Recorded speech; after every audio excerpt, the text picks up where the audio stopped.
नमस्कार दोस्तों, exam T20 channel में एक बार फिर से आप सभी का हार्दिक स्वागत है। सामान्य हिंदी की क्लासेस लगातार इस चैनल पर आ रही हैं। कल हम लोगों ने जो क्लास की थी वो संधि थी। आज उसका सेकंड पार्ट हम लोग देखने वाले हैं।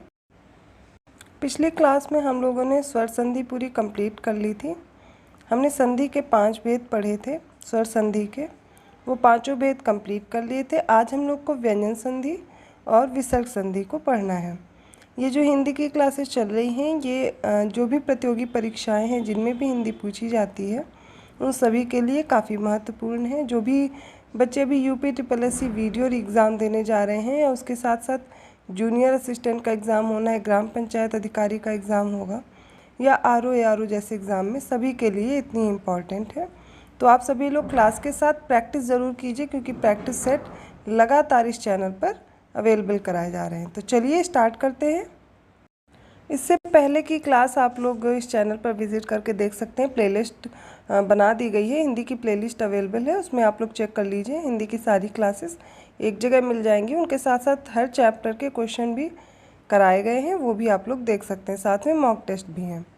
तो चलिए आज हम लोग पढ़ते हैं व्यंजन संधि। व्यंजन संधि में आप देखेंगे व्यंजन के पश्चात व्यंजन या फिर स्वर का मेल होने से जो परिवर्तन होता है उसे व्यंजन संधि कहते हैं।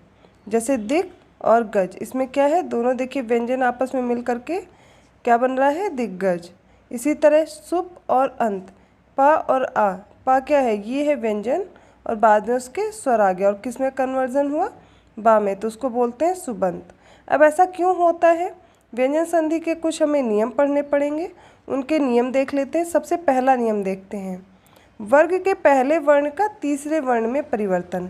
अर्थात यदि किसी भी वर्ग का पहला वर्ण आया है व्यंजन में, जो वर्ग हैं, जैसे का वर्ग है, का ख गा घ ङ, ऐसे ही चा वर्ग हुए, चा चा जा झइया, ऐसे ही टा वर्ग, ता वर्ग, इसी तरह से सारे वर्ग हैं। उन्हीं का कहा जा रहा है कि यदि वर्ग का पहला वर्ण आएगा तो वो किस में कन्वर्ट हो रहा है, किस में परिवर्तित हो रहा है, तीसरे वर्ण में। ऐसा किस नियम के अनुसार है, यदि स्पर्श या वर्गीय व्यंजनों के प्रथम, जैसे क, च, ट, त, प के आगे कोई स्वर अथवा किसी वर्ग का तीसरा या चौथा वर्ण या फिर अंतस्थ जो है या र ल व आए तो क्या होगा, ये जो पहले स्थान के, जो पहले वर्ग के आ रहे हैं वर्ण क, च, ट, त और प, इनके स्थान पर उसी वर्ग का तीसरा वर्ण अर्थात क्या हो जाएगा, क के स्थान पर याद रखिए ग हो जाएगा, च के स्थान पर ज हो जाएगा, ट के स्थान पर ड हो जाएगा और ता के स्थान पे दा हो जाएगा, पा के स्थान पे बा हो जाएगा। देखिए इस टेबल से आप समझिए कैसे हो रहा है। 5 वर्ग दिए गए हैं जिन्हें वर्गीय व्यंजन भी कहते हैं, स्पर्श व्यंजन भी कहते हैं। तो पहला वर्ग, पहले वर्ग में ये देखिए पहला कॉलम, सेकंड, थर्ड, फोर्थ और ये फिफ्थ। देखिए यहाँ पे मैंने इसको 2 बार लिख दिया है, ये का वर्ग ही है।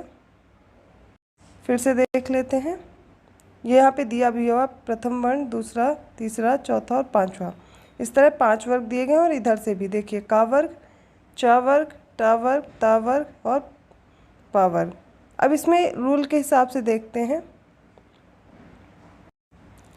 यदि का के बाद कोई भी स्वर आता है या फिर तीसरा या चौथा वर्ण आ रहा है इसी वर्ग का, तो हमेशा क्या होगा, इसका परिवर्तन, पहले वर्ग का परिवर्तन किस में हो जाएगा, तीसरे वर्ग में। जैसे का के स्थान पर ये पहला वर्ग है, गा हो जाएगा, चा के स्थान पे जा हो जाएगा, टा के स्थान पे ड हो जाएगा और ता के स्थान पे द, पा के स्थान पे बा।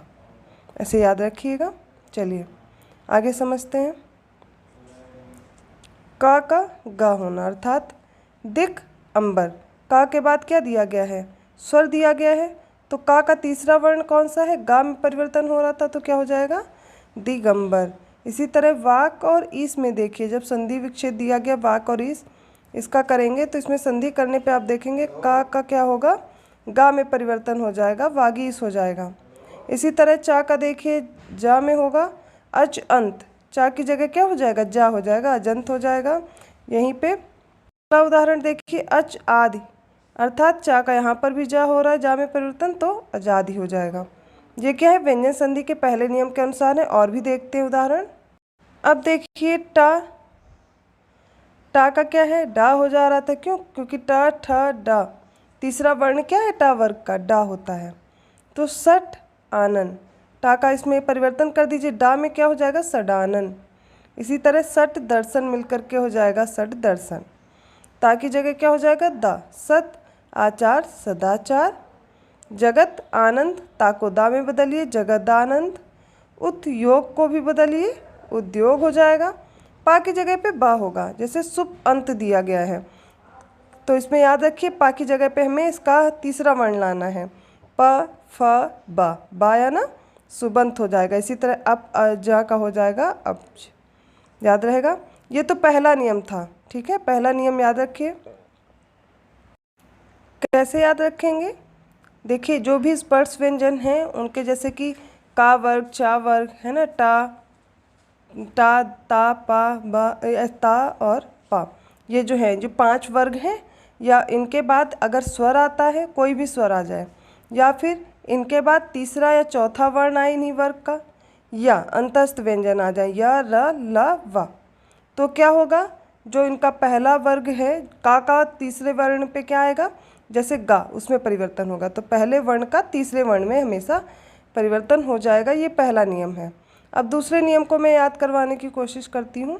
देखिए दूसरा नियम है वर्ग के पहले वर्ण का 5वें वर्ण में परिवर्तन। कैसे होता है, यदि स्पर्श व्यंजनों के प्रथम वर्ण, अर्थात प्रथम वर्ण क्या थे, क, च, ट, त, प, इनके आगे कोई अनुनासिक व्यंजन, अनुनासिक कौन से होते हैं, जैसे न, म आए, तो प्रथम वर्ण के बदले में उसी वर्ग का 5वां वर्ण, जैसे अंगा, इया, न, म, इनमें परिवर्तन हो जाता है। याद रखिए पहले वर्ग का 5वें वर्ण में कब परिवर्तन होगा, जब स्पर्श व्यंजनों के प्रथम वर्ण के पश्चात कोई अनुनासिक व्यंजन आ जाए, तो प्रथम वर्ण के बदले क्या होगा, 5वां वर्ण हो जाएगा।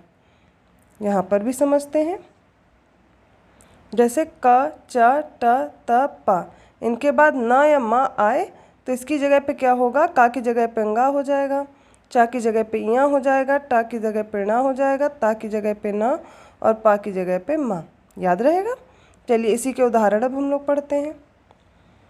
जैसे का के बाद क्या हुआ, मा आया, अनुनासिक व्यंजन है, तो का किस में बदल जाएगा, गा में, तो वांग मय, वाक मय किस में बदलेगा, वांग मय में। इसी तरह वाक मात्र है, का के बाद माँ आ गया, ये कैसा है, अनुनासिक व्यंजन, तो वांग मात्र।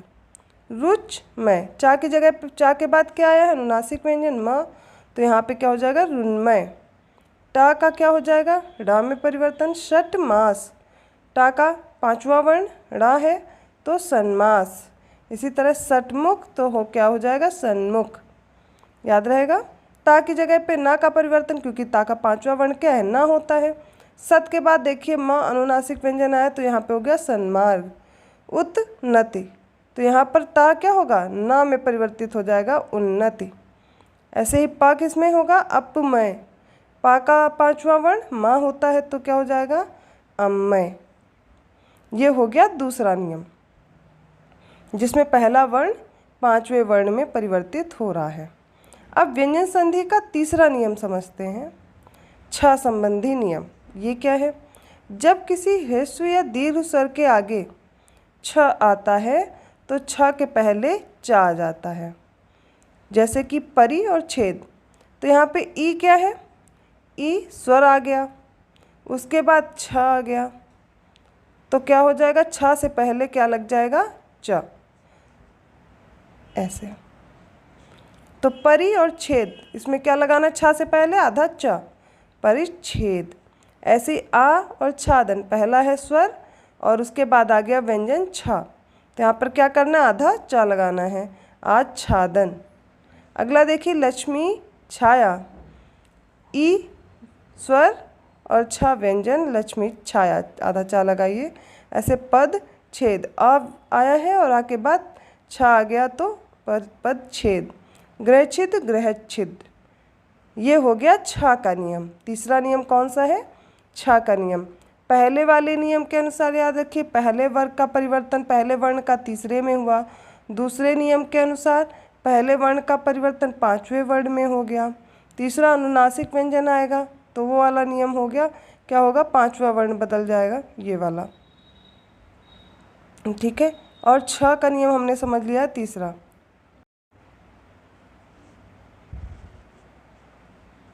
अब चौथा नियम पढ़ने जा रहे हैं, माँ का नियम, माँ संबंधी नियम। यदि माँ का पंचमाक्षर में परिवर्तन करना है तो क्या होगा, माँ के आगे कोई स्पर्श व्यंजन आए तो माँ के स्थान पर उसी वर्ग का पांचवा वर्ण हो जाता है। कैसे, जैसे सम कर दिया गया है तो माँ के आगे क्या आ गया है, का वर्ण आया, और का पांचवा वर्ग संकर। इसी तरह समचय का संचय, घम टा का याद रखिए घंटा, समतोष आगे क्या है, ता का आखिरी वर्ण संतोष। ये इसके उदाहरण हैं। अब पढ़ते हैं व्यंजन संधि का पांचवा नियम। उसके अनुसार क्या है, यदि माँ के आगे, याद रखिए, यदि माँ के आगे, जैसे माँ है, इसके आगे कोई भी अंतस्थ या फिर ऊष्म व्यंजन आए। अंतस्थ क्या होते हैं, इनके बाद य, र, ल, व ये आए, या फिर ऊष्म व्यंजन कौन से हैं, श, स और ह। इनमें से कोई भी व्यंजन आ जाए, ठीक है, तो क्या हो जाएगा, तो ये सारे किस में बदल जाएंगे, सब के सब अनुस्वार माँ में बदल जाएंगे। किस में परिवर्तित होंगे, माँ में। ठीक है, याद रखिए माँ वाला नियम क्या कहता है, यदि माँ के आगे कोई भी अंतस्थ व्यंजन या फिर ऊष्म व्यंजन आएगा तो इनके आने के बाद माँ अनुस्वार में बदल जाएगा। ये कौन सा है, पांचवा नियम है। ठीक है, पांचवें नियम के अनुसार याद रखिए। उदाहरण मैं बताती हूँ, उदाहरण के माध्यम से आप और अच्छे से समझ पाएंगे। जैसे सम सार, समसार में कैसे याद रखेंगे, यहाँ पे देखिए माँ आया है, माँ, और उसके बाद सा आ गया ऊष्म व्यंजन, तो मैंने क्या बोला, ये अनुस्वार में बदल जाएगा। अनुस्वार क्या, अंग। जैसे क्या हो जाएगा यहाँ पर, संसार।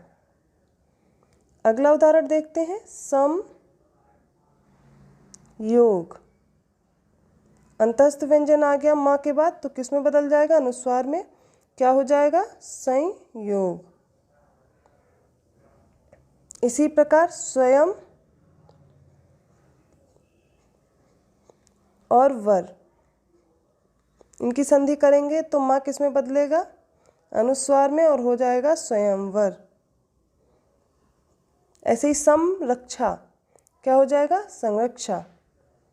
ये कौन सा है, पांचवा नियम हो गया। चलिए अगला नियम भी समझते हैं व्यंजन संधि का, वो हो जाएगा छठा नियम। छठे नियम के अनुसार यदि ता और द, इनके आगे ज या झ है, ज या फिर झ आ जाए इन दोनों के बाद, तो क्या होगा, किस में परिवर्तन होगा, वो मैं बताने जा रही हूँ। तो जा या फिर झा है तो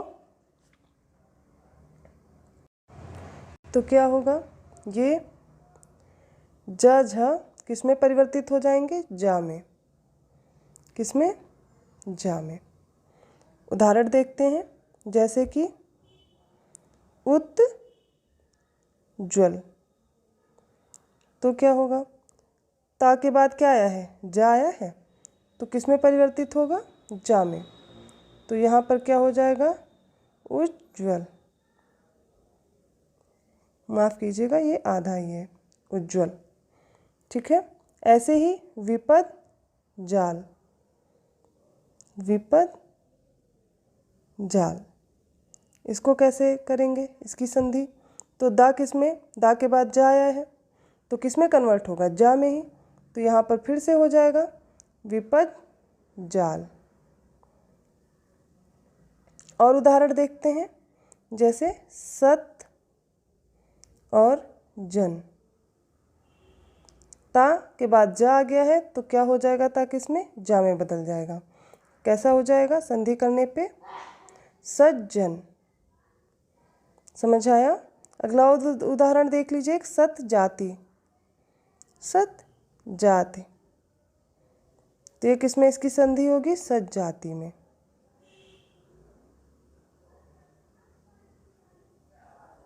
ये हो गया छठा नियम। इसके बाद अगला नियम है सातवां, व्यंजन संधि का सातवां नियम।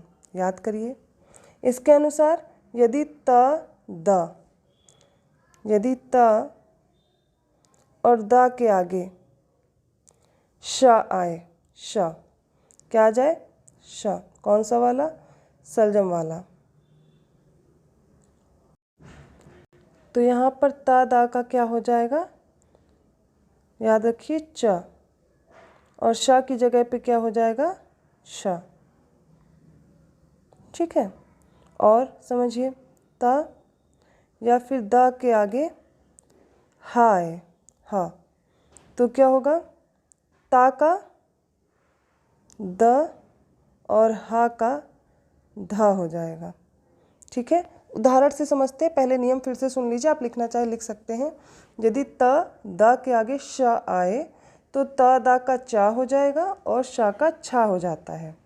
दूसरा क्या इसी में, यदि त द के आगे हा आए तो त का द और हा का धा हो जाएगा। उदाहरण देखते हैं, जैसे पहला है सत चित, तो ता का क्या हो जाएगा? च, तो हो जाएगा सचित। जैसे तत् और शरीर है, तो ता का मैंने क्या बताया है? चा होगा, और शा का क्या होगा? छा होगा, तो तच्रीर। ऐसे ही उत्हार समझिए, उत और हार। उत्हार में क्या होगा? ता का मैंने बोला, अगर हा आया है, ता के बाद हा आया है, तो हा किस में कन्वर्ट हो जाएगा? धा में, तो हो जाएगा उद्धार, और ता किस में हो गया? दा में। ऐसे तत् हित, तत्हित समझिए, तो क्या किया मैंने? ता दा में और हा धा में हो गया, तद्धित। ये हो गया इसका उदाहरण। अगला नियम आठवां है। आठवें नियम के अनुसार समझते हैं।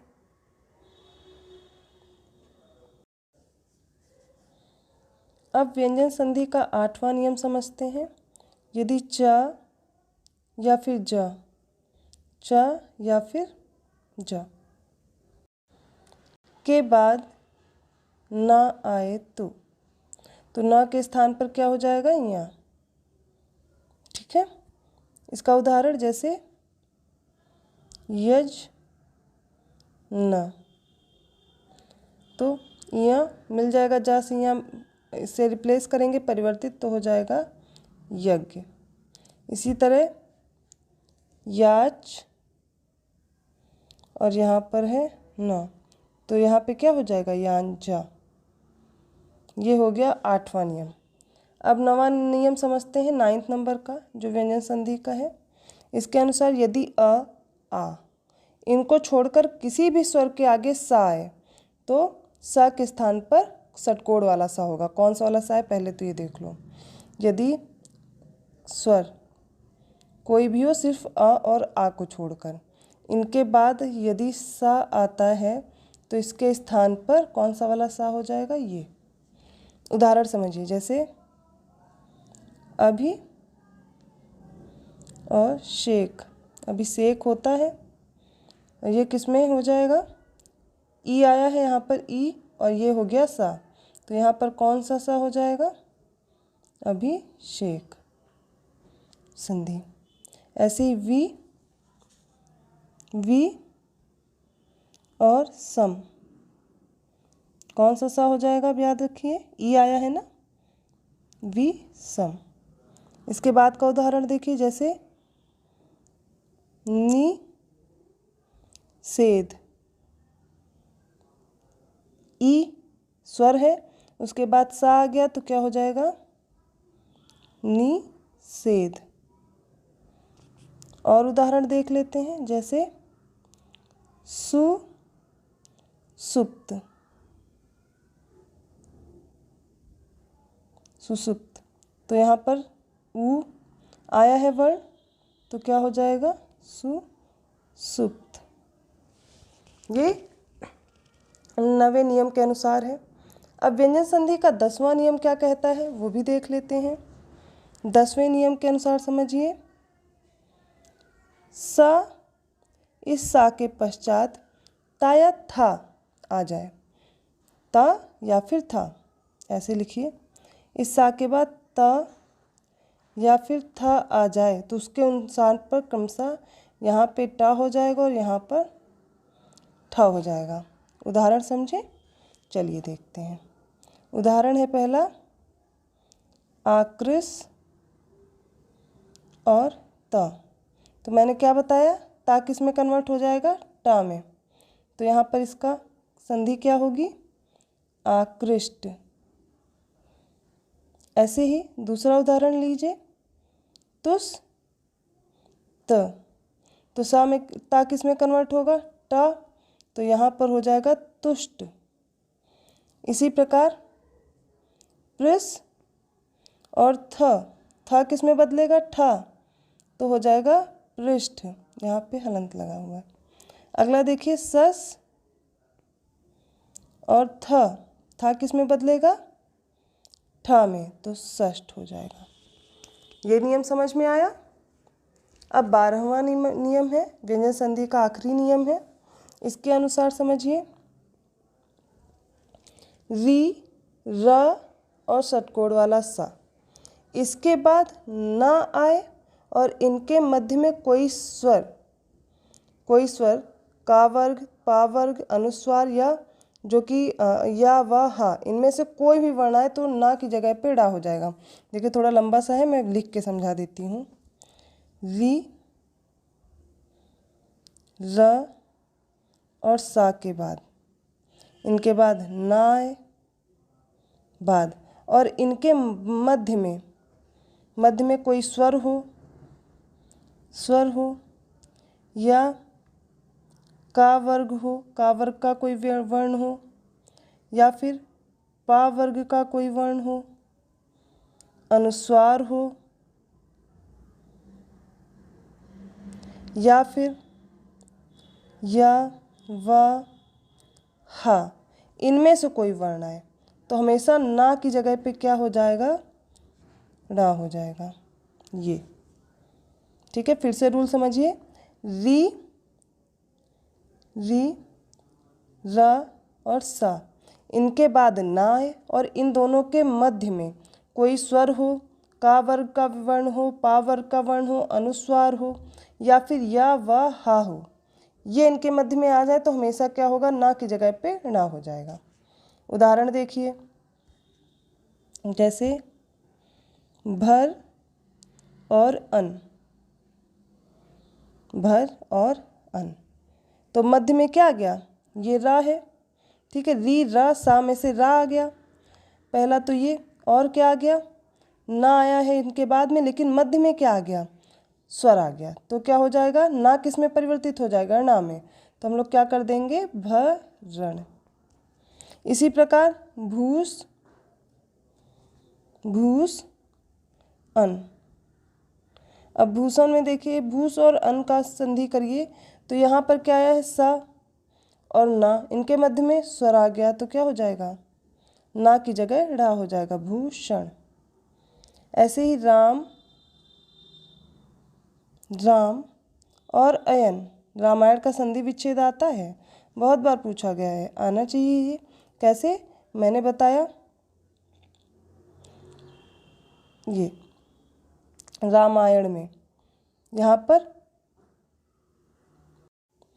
रा के बाद में देखिए माँ आया है, आ आया है और या आया है। इसमें माँ भी आ गया है, ठीक है, स्पर्श व्यंजन आया है, स्वर भी आया है और या भी आ गया है। तो ना किस में बदल जाएगा? रा में, रामायण।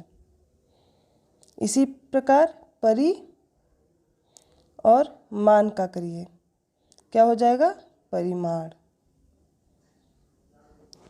और एक उदाहरण देख लीजिए, री और ना, इसको जोड़िए तो क्या हो जाएगा? ऋण। याद रहेगा। अब आप लोग सोच रहे होंगे ऋण में कैसे हो, देखिए री ई आ रहा है ना बाद में, और ये ना है, इनके मध्य में ईश्वर आया है, इसलिए ऋण हो गया। अब हम लोग व्यंजन संधि के और उदाहरण देख लेते हैं जो कि ज़्यादातर एग्जाम में पूछे जाते। जैसे ऋग्वेद का यदि संधि विच्छेद पूछा जाए तो ऋग्वेद है, का वर्ग का किस में परिवर्तन हुआ है, तीसरे वर्ग में, तो ऋग्वेद हो जाएगा। ऐसे ही जगदाधार, इसका संधि विच्छेद करेंगे तो जगत और आधार, ता किस में बदल गया, दा में। अजंत, अजंत का होगा अच, अंत। जगदम्बा का संधि विच्छेद जगत अम्बा। जगज्जनी का जगत जननी। सद्धर्म का संधि विच्छेद सधर्म, संधि होगी, और सद्धर्म इसका संधि विच्छेद है। उद्वेग की संधि करेंगे तो उद्वेग होगा। सट अंग षडंग हो जाएगा। जगत गुरु हो जाएगा। उत्ज्वल उज्ज्वल हो जाएगा। सतजन सज्जन। सत आनंद सदानंद होगा संधि। सद्वेग का संधि विच्छेद सतवेग है। परिच्छेद का परिच्छेद। आच्छादन आच्छादन होगा। जगन्नाथ का जगन्नाथ है संधि विच्छेद। उन्नयन का उत्नयन। सन्निकट का सम निकट। संत्रास का सम और त्रास है। यावत जीवन है संधि विच्छेद। परोक्ष का पर और उक्ष है। सदात्मा सत आत्मा। स्याद्वाद स्यात्वाद। छत्रछाया का छत्रछाया। संतोष का संधि विच्छेद संतोष। उच्चारण का उच्चारण। जगनमोहिनी का जगत मोहिनी। सम्मान का संधि विच्छेद सम्मान सतमान, माफ़ कीजिएगा। दंड का है दम ड। इसी प्रकार आगे देखते हैं। सच्चिदानंद का सत चित आनंद। तजन्य का तद जन्य। सारंग सार और अंग है संधि विच्छेद। सुसुप्त का सुसुप्त। सट दर्शन सट और दर्शन। उन्मत्त का उत्मत है। आगे देखिए वागदान को आप संधि विच्छेद वागदान होगा। दिगिंदत का दिक दिगंत है और दिग्विजय का दिग्विजय है। अगला देखिए सम्यक दर्शन, तो उसका संधि विच्छेद सम्यक अलग होगा, दर्शन अलग। वाग व्यापार वाक व्यापार। दिग्ज्ञान का दिग्ज्ञान। वागीश का वाक ईश है। प्रतिषेध का प्रति और सेध अलग है। अनुसंगी का अनुसंगी। परोक्ष का पर और उक्ष है।